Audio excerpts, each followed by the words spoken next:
Halo pemirsa, selamat berjumpa kembali dengan saya Argo Pratomo Nugroho. Kali ini saya sengaja datang lagi ke tempat kediaman seorang pengamat atau pemerhati agraria, yaitu Bapak Insinyur Selus Siput Lokasari. Kali ini saya ingin secara spesifik atau secara khusus minta pendapatnya Pak Siput yang menyangkut pernyataannya Ngarso Dalem Sri Sultan Hamengkubuwono ke-10 yang menyangkut tanah keraton terdampak proyek jalan tol tidak dijual, Sultan pilih menyewakan. Selamat berjumpa Pak Siput. Selamat siang, selamat berjumpa. Pak Siput, ini saya ingin pendapat Anda karena ini cukup menarik ini dan sangat aktual sekali. Bahwa sekarang ini kan sedang terjadi pembangunan atau perintisan pembangunan jalan tol Jogja Bawen, Jogja Solo, yang akhirnya Sultan itu sudah diberitakan oleh banyak kawan-kawan wartawan bahwa beliau seperti saya katakan tadi tidak menjual tanah keraton tapi memilih menyewakan. Itu gimana itu Pak Siput menurut Anda ini? Terima kasih Mas Argo. Ya, gimana ya? saya itu mau ngomong apa, mau ngomong gimana? Begini aja. Ya kita mulai dari menurut saya, ya.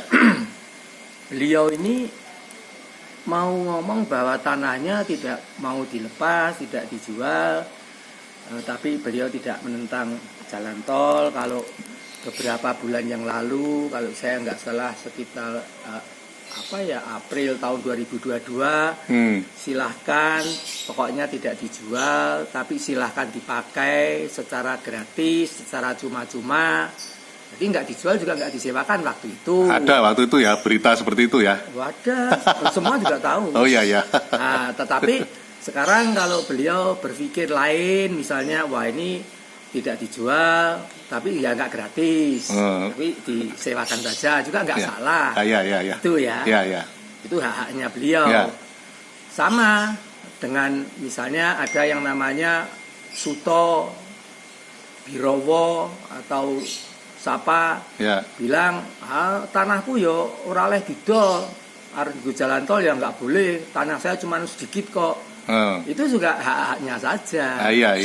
Tetapi Mas Argo jangan lupa bahwa kita hidup di negara Republik Indonesia ini, acuannya sebagai warga negara Indonesia itu haruslah peraturan perundangan. Itu nomor satu. Iya. Jadi kalau Mas Argo minta saya berkomentar tentang Pak Gubernur, beliau ini, ya saya tentunya masuk mulai dari yang namanya undang-undang keistimewaan. Bermula dari situ ya? Loh, iya dong. Jadi beliau ini sebagai di dalam undang-undang keistimewaan, kita masuk aja pasal 15E.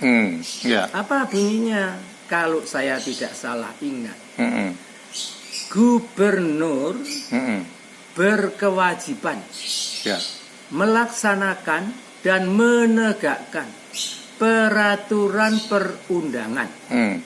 Oke. Sekarang tinggal kita lihat pernyataannya beliau ini sesuai dengan peraturan perundangan atau tidak. Ini kan bicara mengenai jalan tol. Iya. Kita lihat jalan tol itu barang apa toh?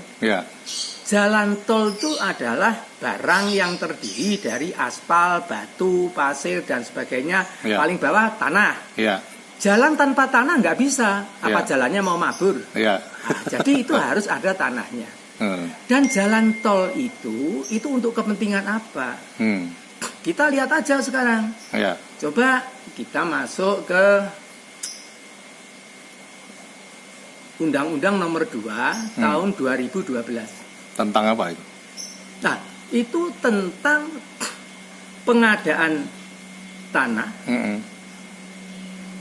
bagi pembangunan untuk kepentingan umum. Ya. Ya.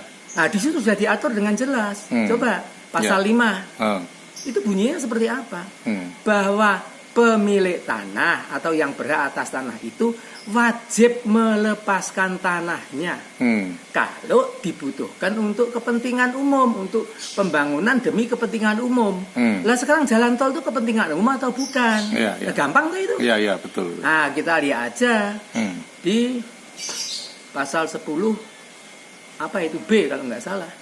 Itu jelas disebut bahwa di antara kepentingan umum itu salah satu adalah jalan tol. Banyak sekali itu kepentingan umum. Ya toh? Ya ada pelabuhan, pangkalan militer dan tetek bengek segala macam. Salah satu jalan tol, bandara dan jalan tol rumah sakit untuk negara dan jalan tol.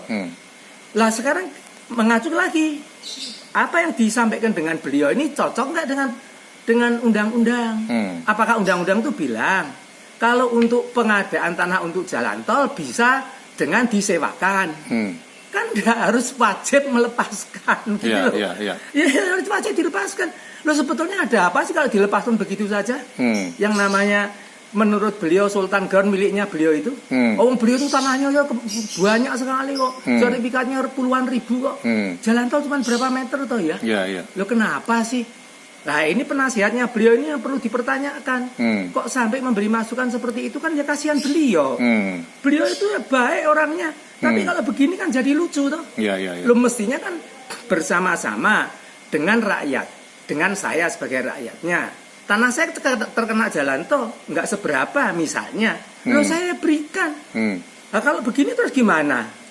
Kan jadi ngasih contoh yang tidak sesuai peraturan perundangan. Apalagi larinya ke Menkumham. Lu ada urusan apa dengan pelanggaran HAM? Justru kalau kita tidak memberikan tanah untuk pembangunan sebagaimana peraturan perundangan, kita itu justru menghambat toh. Kan seperti itu. Itu yang pertama. Tanggapannya. Kemudian yang kedua, begini ya Mas Argo. Kita itu masyarakat ini harus tahu, sebelum ada undang-undang keistimewaan, yaitu UUK nomor 13 tahun 2012. Sebelum itu, sebelum tahun 2012, di DIY ini seluruh tanah DIY itu adalah tanah negara. Tidak ada Sultan Ground.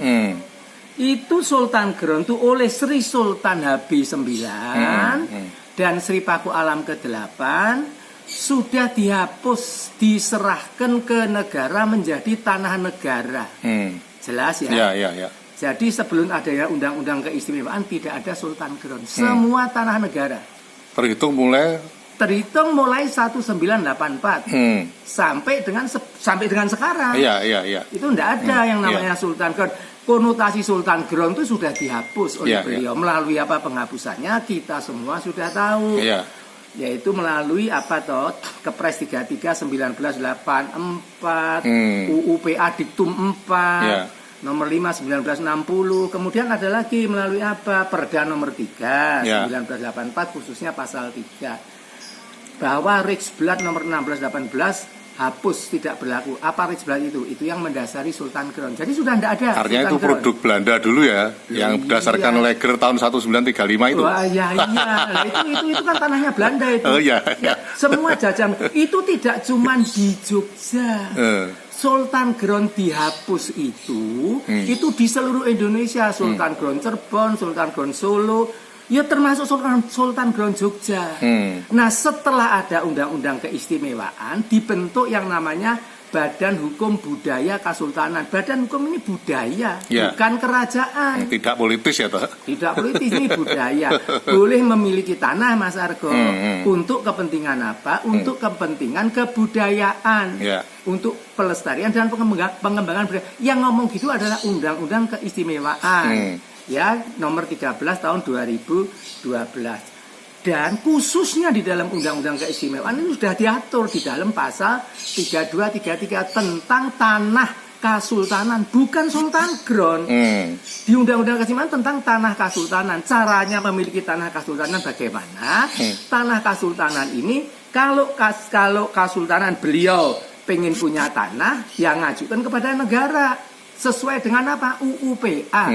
Nanti kalau negara mengizinkan, maka diterbitkan sertifikat dengan alasan apa? Pemberian hak kepada beliau, hak milik dari tanah apa? Dari tanah negara.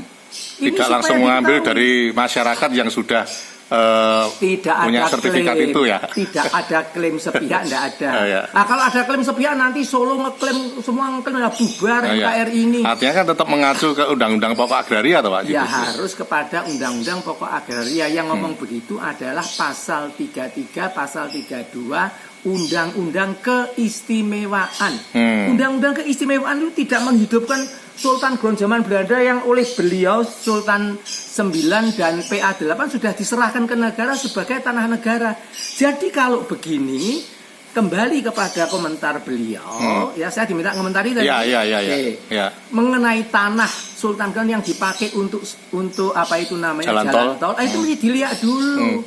Itu kepemilikannya seperti apa itu ya? Kepemilikannya itu seperti apa? Dilihat sertifikatnya. Bener enggak itu Menteri PUPR itu dicek, Menkumham dicek. Apakah ada sertifikatnya seperti apa itu ya? Ada enggak? Kalau ada seperti apa? Kalau sertifikatnya di asal hak bunyinya konversi Sultan Ground, udah itu 100%.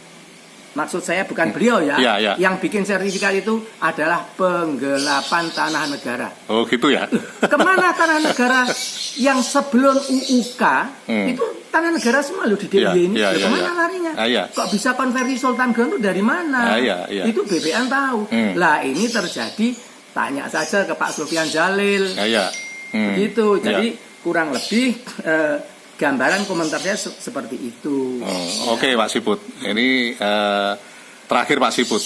Harapan Anda dengan kejadian seperti ini seperti apa ini? Kalau menurut saya ya ada beberapa hal ya. Yang pertama itu pemerintah pusat. Itu loh Pak Jokowi itu loh. Itu ngasih tahu pembantunya kayak Menteri ATR dan sebagainya itu coba urusan ini diseriusi gitu loh. Apakah UUK tentang tanah ini sudah dilakukan? Artinya dicermati ya. Dicermati. Betul. Itu yang pertama. Yang kedua, beliau itu juga perlu mencermati. HB10 ini saya kenal baik, orangnya baik. Iya terus, dia bisa menganggap semua tanah di Jogja tanahnya dia itu dasarnya apa saya juga nggak ngerti. Perlu dicermati. Cobalah melihat, mempelajari segala sesuatu produknya ayahandanya, HB9 dan PA8. Bahwa di Jogja tidak ada Sultan Ground, semua tanah negara sebelum UUK dibuat. Setelah UUK dibuat seperti itu tadi, kalau perlu tanah minta sama negara, mengajukan permohonan, bayar BPHTB. Setelah bayar BPHTB, nah nanti itu juga badan hukumnya dibenerin, sudah ada belum NPWP dan sebagainya. Ini kalau menurut saya. Jadi kalau semua taat pada aturan perundangan enak, gitu loh. Oke Pak Siput, sampai di situ dulu. Ada yang salah. Oke, terima kasih Pak Siput. Nah pemirsa, akhirnya saya